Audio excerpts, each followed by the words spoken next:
Salve sahabat Katolik keren, kembali lagi dalam seri Katekesa di masa Advent ini bersama dengan Pater Ardi. Dan kali ini kita sudah mengumpulkan 10 pertanyaan yang terpilih seputar masa Advent dan akan dibahas dan dijawab pada hari ini oleh Pater Ardi Watuseke MSC. Pater, pertanyaan yang pertama dari Advent Situmorang, dia bertanya, masa Advent adalah masa penantian atau kedatangan. Bisa dijelaskan asal mula dan sejarah masa Advent? Oke, terima kasih. Shalom teman-teman Salve semua, dan juga terima kasih untuk yang bertanya. Nah, pertanyaannya adalah apa itu Advent? Advent dari bahasa Latin Adventus yang artinya kedatangan. Nah, itu ya, artinya. Saya baca di Direktorium tentang Kesalehan Umat dan Liturgi, Asas-asas dan Pedoman, dikatakan begini. Advent adalah masa penantian, pertobatan, dan pengharapan. Nah, jadi secara etimologi, artinya secara hurufiah itu adalah kedatangan. Tetapi muatan dalam masa Advent itu adalah penantian, pertobatan, dan pengharapan. Penantian akan apa? Nah, dalam puji syukur itu sebenarnya sudah dijelaskan dengan sangat baik dalam pengantar masa Advent itu ya.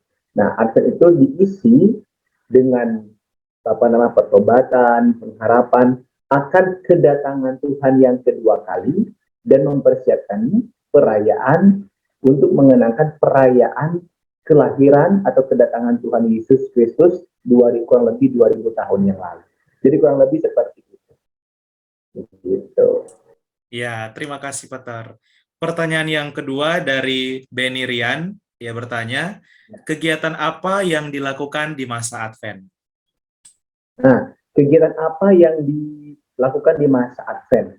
Saya juga ambil dari buku yang sama, yaitu Direktorium tentang Kesalehan Umat dan Liturgi. Dikatakan bahwa pada masa Advent ini, ya tadi seperti dikatakan ya, untuk penantian, pertobatan, dan pengharapan, pada masa Advent itu diisi dengan pendalaman-pendalaman iman, maksudnya itu baca kitab suci, juga pertobatan hati ditandai dan dipuncaki dengan penerimaan sakramen tobat. Kurang lebih seperti itu. Tentu saja ada simbol-simbol lain ya yang membantu kita untuk mengisi masa Advent dan mempersiapkan Hari Raya Natal. Dalam pedoman yang sama dikatakan dua di antaranya adalah contohnya menyiapkan kandang Natal atau gua Natal. Ini agak menarik nih, kandang Natal atau gua Natal ya kan? Atau juga membuat pohon Natal. Ya, di Vatikan itu sudah dimulai proses pembuatan pohon Natal.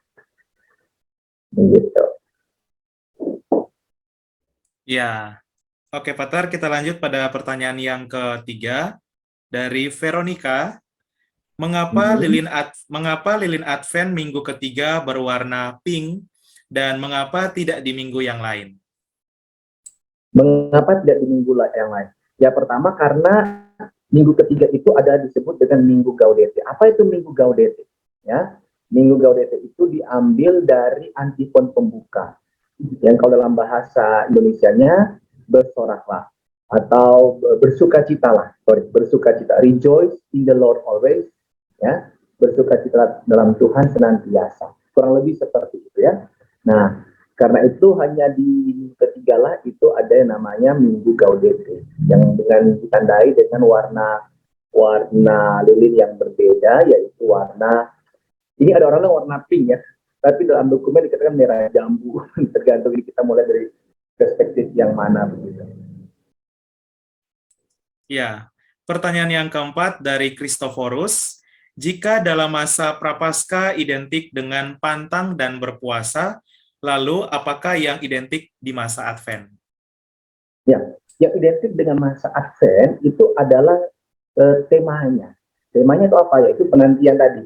Ya, penantian untuk menyiapkan diri kedatangan Tuhan yang kedua kali. Itu tema-tema yang muncul dalam minggu pertama, minggu kedua masa Advent ya. Bahkan sedikit-sedikit masuk ke minggu ketiga. Tapi juga perayaan untuk mengenangkan kedatangan Tuhan Yesus yang kurang lebih 2000 tahun yang lalu. Kurang lebih itu suasananya. Di beberapa dokumen mengatakan ada beda antara ungu masa prapaskah dan ungu masa Advent. Bedanya di mana? Ini juga saya baru tahu setelah saya jadi Romo. Ya, ternyata bedanya kalau di masa prapaskahnya ungunya itu ungu yang lebih pekat, lebih tua. Sedangkan kalau ungu masa Advent itu lebih muda. Tentu saja ini hanya simbol, ya, baik tua maupun muda. Yang penting dia berwarna ungu dalam berbagai situasi. Gitu.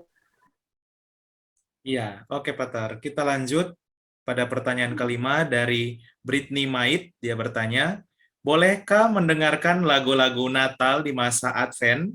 Dan kapan sebaiknya memasang pernak-pernik Natal? Nah, ini dua pertanyaan ya. Terima kasih pertanyaannya.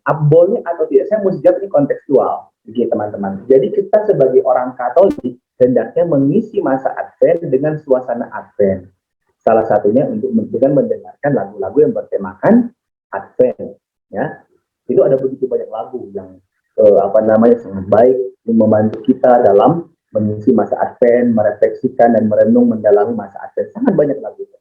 Nah, bagaimana kalau kita pergi ke mall, kemudian ke tempat-tempat umum, dalam konteks di Manado, ya itu jangankan Desember ya, dan September aja saya sudah dengar lagu Natal di sini, begitu. Dan saya suka lagu Natal, begitu. Itu langsung jangan kita bereaksi negatif dan saya tidak mau tutup, saya mau tutup telinga, saya tidak mau dengar karena ini belum masa Natal, begitu ya. Tentu saja ada beda. Nah, kalau dengan niat kita sendiri, ya sudah kita mengisinya dengan mendengarkan lagu-lagu masa Advent. Tetapi kalau seandainya kita masuk ke tempat umum, bahkan kalau kita persiapan misa malam Natal kan pada masa Advent itu kita menyanyikan lagu-lagu Natal. Jadi tergantung situasi. Begitu. Lalu yang pertanyaan berikutnya dari orang yang sama apa tadi? Kalau saya agak lupa tadi. Pernak-pernik Natal, Pater, kapan dipasang katanya? Pernak-pernik bagus. Ya. Dalam dokumen ini dikatakan sebenarnya ya dipasang pada malam Natal, begitu di dokumen ini. Tetapi itu kan tidak mungkin, ya tidak mungkin. Maka ada beberapa kebiasaan untuk menjelaskan isi dari dokumen ini. Jadi itu sudah dipasang dari jauh hari. Nah, contohnya di Vatikan saja itu pohon Natal sudah dipasang. Saya dengar dari beberapa pastor yang pernah kuliah di Roma, ya berkunjung ke Vatikan, itu dari jauh hari karena Natal sudah ada. Lalu apa yang menjadi penandanya? Penandanya adalah contohnya ya, ini contohnya. Di kandang itu belum ada bayi Yesus. Gitu. Nanti dipasang bayi Yesus itu, ada bayi Yesus itu pada waktu malam Natal.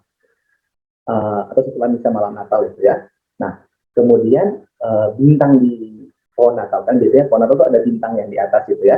Nah, itu biasanya dipasang pada waktu yang sama di misa malam Natal atau setelah misa malam Natal. Begitu.